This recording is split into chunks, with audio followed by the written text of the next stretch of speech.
Check this out. Everybody.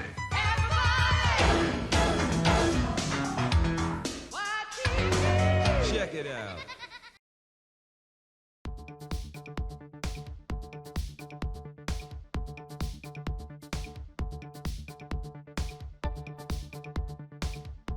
Technology is a very fascinating thing. Looking at the ideas back then and seeing them now is a sight to behold. Who would have thought that today we would have telephones on our wrists? Or having the ability to communicate with someone just through a computer screen. The things that people have dreamed about more than 50 years ago have become a reality. In anime, one of the big technological trends that many have dreamed about for decades would be a giant robot.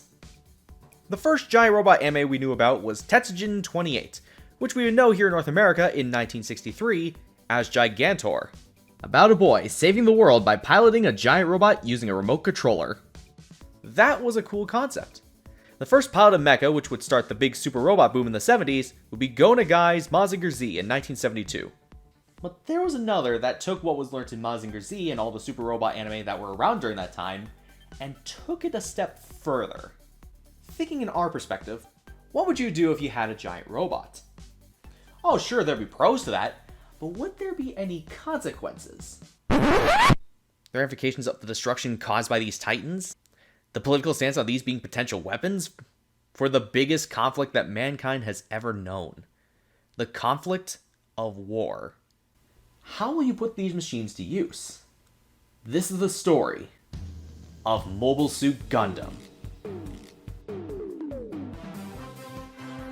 Mobile Suit Gundam was created in 1979 by Yoshiyuki Tomino, and animated by Sunrise Animation, the story about a boy thrust into war through no fault of his own, piloting a robot made of an unstoppable material known as a Gundam.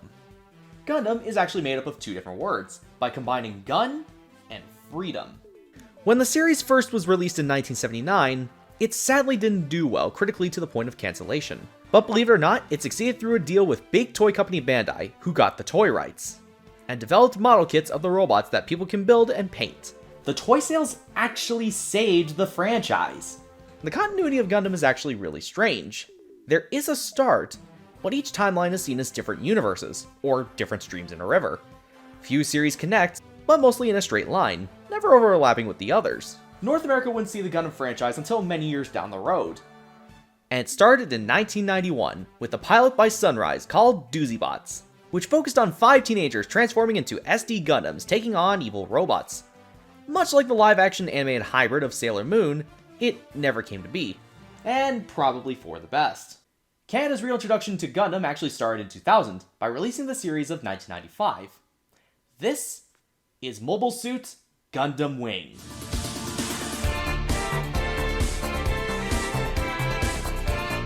In the future, mankind has ventured out into space using colonies. The year is after Colony 195. A group of scientists, after seeking revenge from the Organization of the Zodiac, also known as Oz, or is it O's, led by Treize Kushiranada and the masked Zex Marquise. These scientists devise a plan known as Operation Meteor, a plan that brings 5 boys piloting Gundams down to the planet Earth in an attempt to take down the military forces of Oz, in order to find peace for the colonies. Our Gundam pilots this season are Hiro Yui, a man who sees many people as his enemy and doesn't really trust anyone, the more relaxed duo Maxwell, the tactical Troa Barton, pacifist Katra, Rabarba winner, and the fierce Chang Wu-fei, who is looking to fight a strong rival, in which he finds one with Treize. There are a few side characters, but the main one being Relina Darlian, daughter of one of the many powerful leaders of Earth, living a pampered life at a rich kid's school until she stumbles upon Hiro and his Gundam, trying to know him better, following him everywhere he goes, which probably wasn't the best idea, especially with the fact that Hiro could kill her at any time for knowing too much. But why?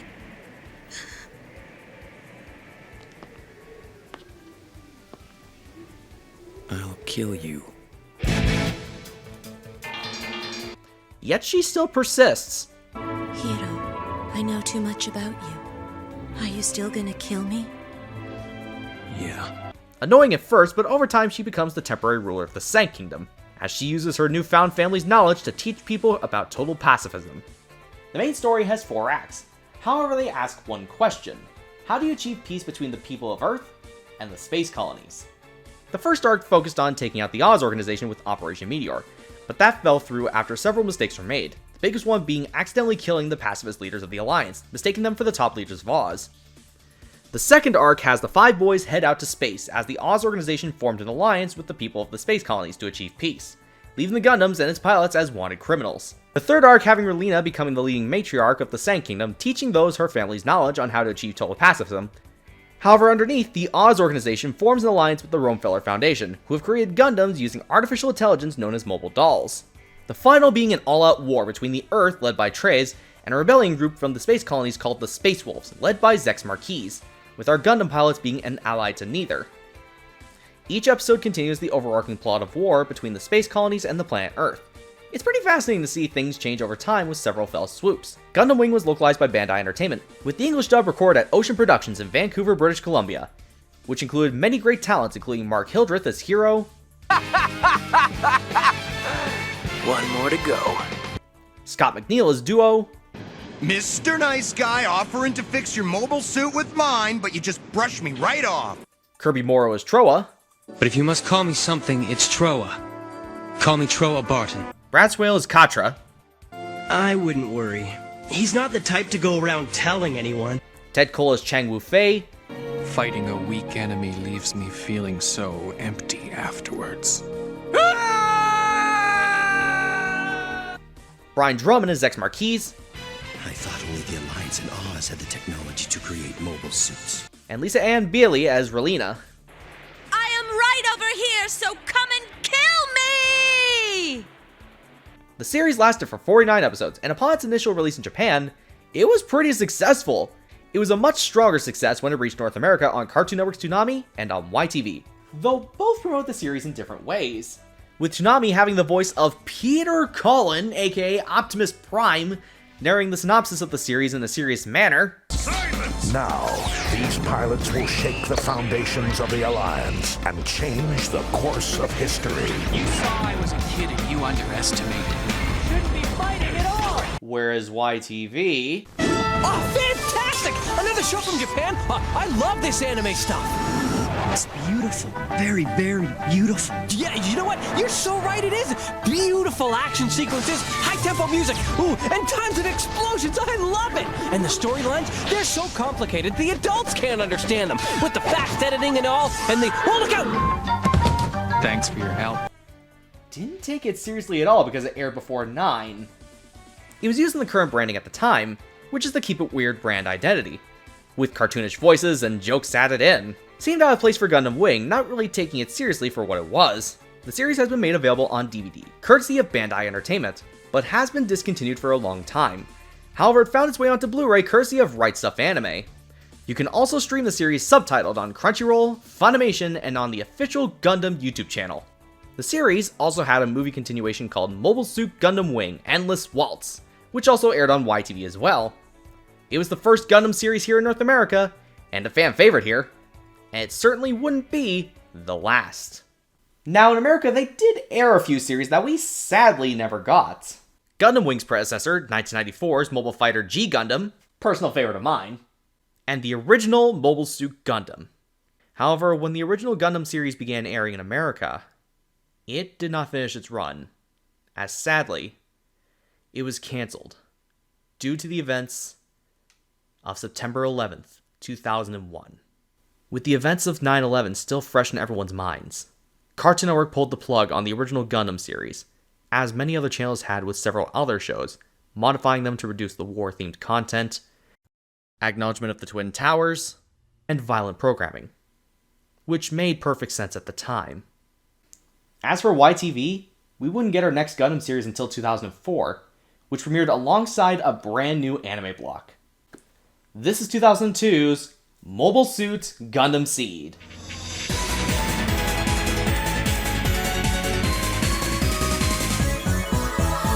In the cosmic era, the human race has been split into two groups, with the Naturals, people who are born naturally, and the Coordinators, genetically modified and enhanced humans. With the Naturals living on Earth, and the Coordinators living in space colonies, led by Zaft. On a neutral colony called Heliopolis, we meet our main character of the series, Kira Yamato, a Coordinator who stumbled upon one of 3 top-secret weapons made by the Earth Alliance during an attack by Zaft, the other 2 being taken by Zaft soldiers. And he and his friends are forced to join the military of the Earth Alliance by Captain Mirio Ramius, as they all aboard their ship, the Archangel. Now piloting the weapon he found, the Strike Gundam, he must protect his friends and face against Zaft, led by our masked figure for the season, Ra La Crusade. But it's not just Zaft that he needs to worry about, as the main conflict of the series is primarily focused on 2 childhood friends who have to fight in the war against one another, with Kira Yamato with the Earth Alliance and Athrin Zala with Zaft, both trying to understand why they are fighting each other in the first place, trying to see from each other's perspective on the situation. If Gundam Wing's theme is more about finding a way to achieve peace, this series' theme is about overcoming hatred. Not just one aspect of hatred, but all forms. Discrimination.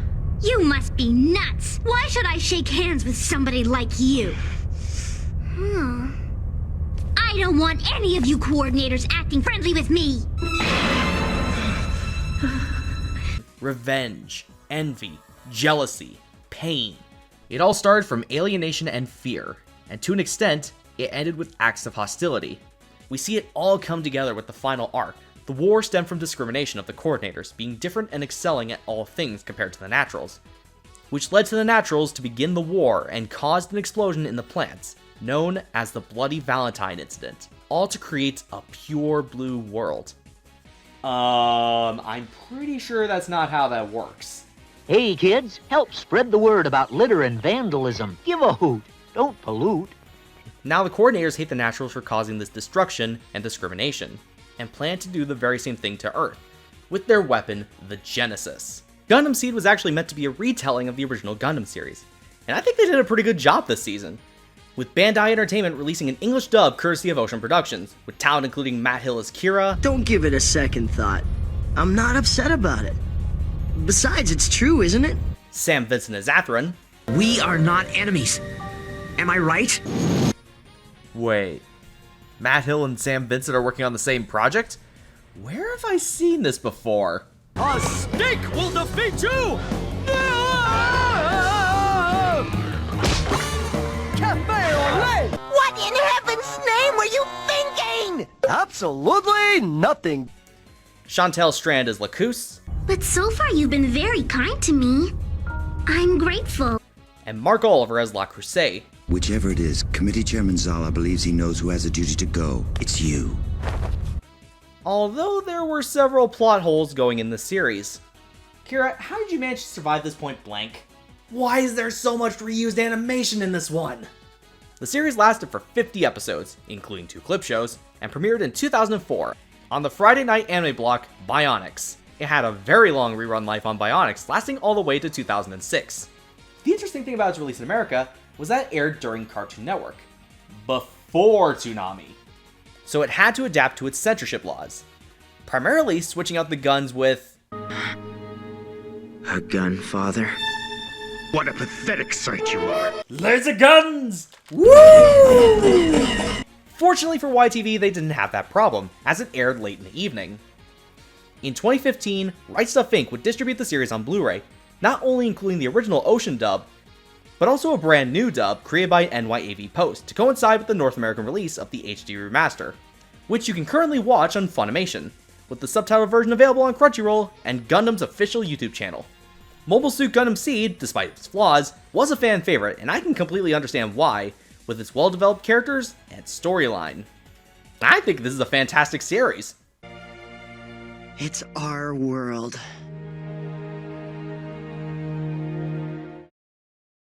The next Gundam series we got was, surprisingly, a sequel to Gundam Seed. Released in 2004 in Japan and was only brought to Canada in 2007, this was Mobile Suit Gundam Seed Destiny.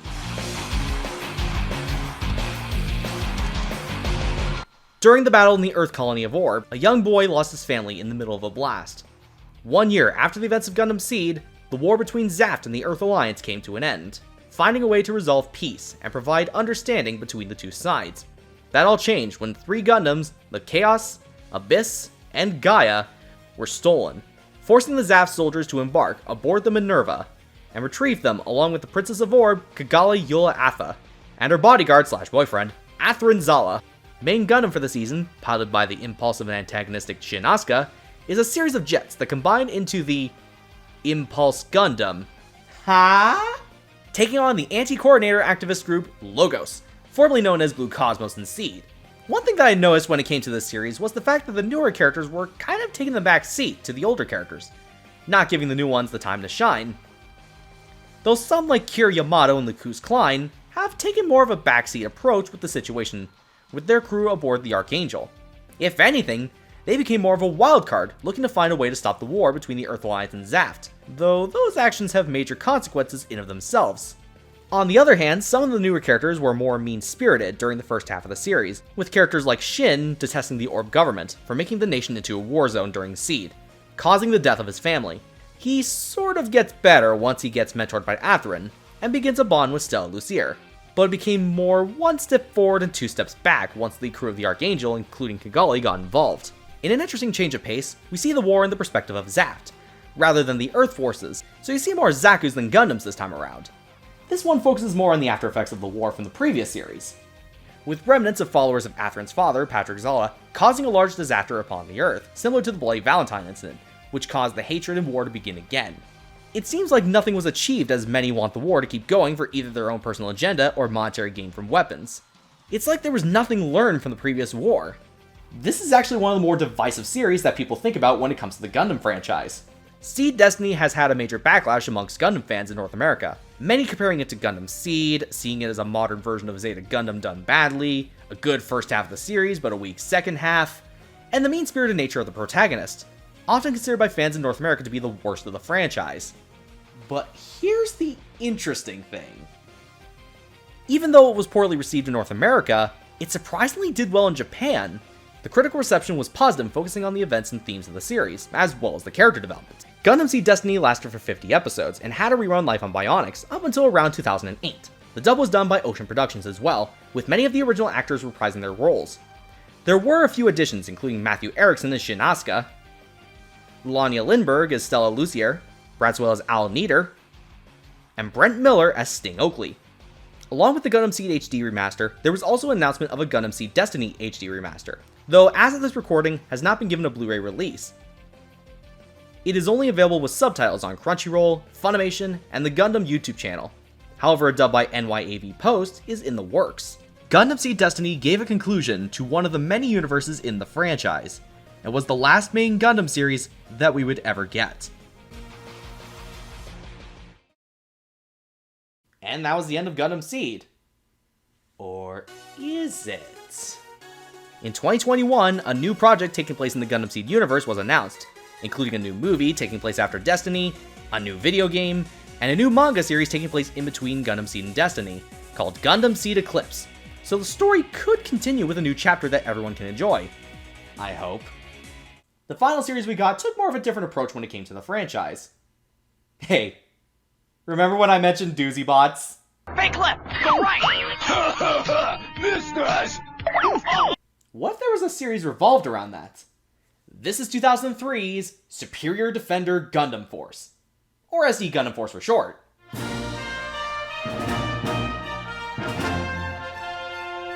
This story takes us to the city of Neotopia, a civilization where humans and robots coexist. Then everything changed when a group of evil robots from another dimension began attacking the city. This is the Dark Axis, led by the mysterious General Zeong, and his generals, the hot-headed Zapper Zaku, the smart and conniving Grappler Goff, and the strong but dumb Destroyer Dom.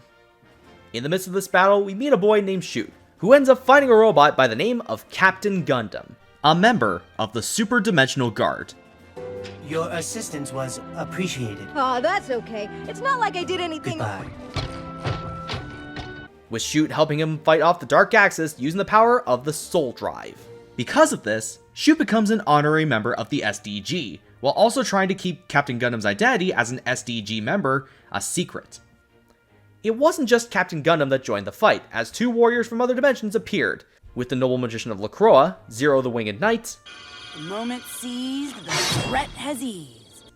and the hot-headed samurai of Arc, Baku Netsumaru. Supreme Ruler, Electric Shadow Sword, Defender of the Dust! Over time, they fight the Dark Axis in the dimensions of LaCroix and Arc to finish the fight once and for all. For a good chunk of the series, it had more of a Monster of the Week formula for each episode. Having the Zaku's pretty much adding pesticides to the local area, making all natural material into steel, and adding a dark horn to a friendly robot to make it evil. Where have I seen that before? But when they make the jump to LaCroix and Arc, there really isn't a Monster of the Week, but more strategy as time went on.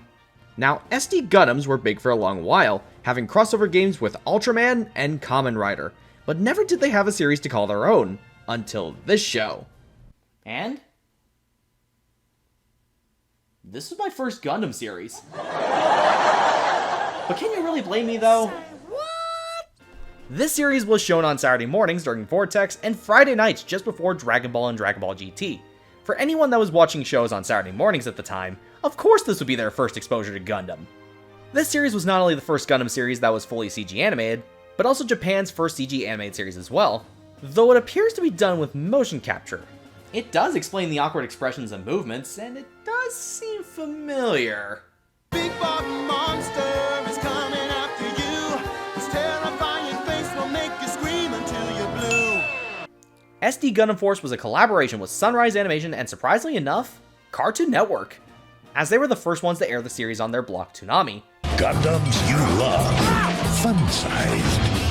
This series was also the 25th anniversary series of the Gundam franchise, and many of the Gundams themselves are modeled from Gundams of 3 different series. In Neotopia, the Gundams are based off the Universal Century timeline, such as Captain Gundam being based off the RX-78. The Dimension of LaCroix had Gundams based off of Gundam Wing, with Zero based off the Wing Gundam and Wing Gundam Zero, and the main villain of the arc based off the Tallgeese and Epion. The Gundams of Arc are actually modeled after those of G Gundam, with a feudal Japan twist, Baku Netsumaru being based off the Shining Gundam, and his upgrade based off the God Gundam, or Burning Gundam in the US. The series lasted for 52 episodes, though apparently only the first half aired in the US and Canada, and was never seen again. However, North American fans protested for the rest of the series to be released in some way, shape, or form, and sure enough, the second half was released on DVD in 2007, courtesy of Bandai Entertainment, which included the English dub. This wasn't a bad little series. It was definitely a good gateway series to an even larger franchise. And that was it for Gundam in Canada. And it's a shame that there wasn't much for us after that. But for the world, it began to open up. With shows like Iron-Blooded Orphans getting released by Funimation and also airing on Toonami, the movie Gundam Hathaway being exclusive to Netflix, getting a cameo in the movie Ready Player One taking place of the giant hero Ultraman for copyright reasons, and even inspiring more people to purchase Gunpla models with Gundam Build Divers on streaming services like Crunchyroll and Funimation. The franchise has begun opening more and more, and who knows what could be down the road for Freedom, led by young pilots and their robots called Gundams. Remember how I said technology was a fascinating thing?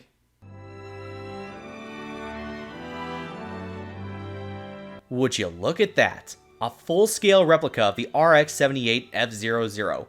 That is sort of functional on display in Japan. That is insane stuff, and another was built soon after in Shanghai, this time based off the Freedom from Gundam Seed. With these replicas being created and getting close to achieving one of the biggest technological trends at the start, the question is on the table.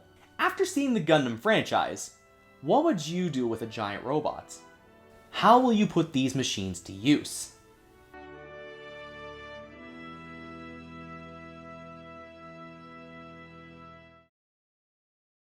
When we come back, we're going to be talking about the anime that brought in a brand new audience. The anime that revolutionized YTV and its programming.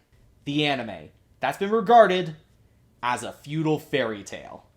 Next time on the YTV Retrospective.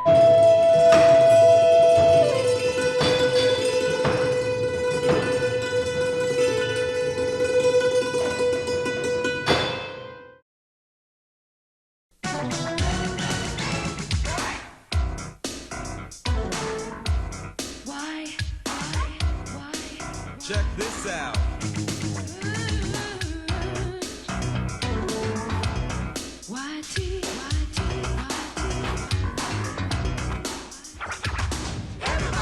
Everybody.